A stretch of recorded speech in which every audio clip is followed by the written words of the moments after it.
the rain, feel it.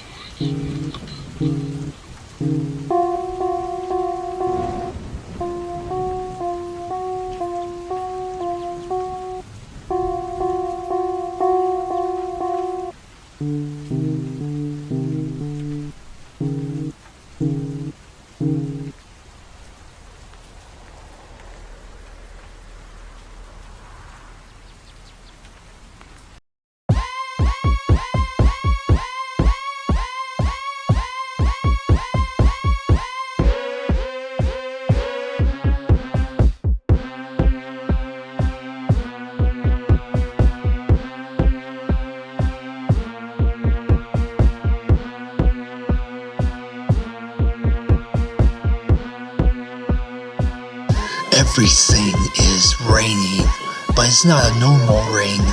It's raining, pouring of blood. But how can this be? Have the gods have angry of us, of people on earth? Why would they do this to us? They think we just get a normal rain, but they send the midnight of vampires and werewolf and even any kind of creatures they send to drink our blood and eat our guts and flesh. But that is how you don't know what we're gonna do with our lives. I think we're already dead for now. Why have you angered us, God?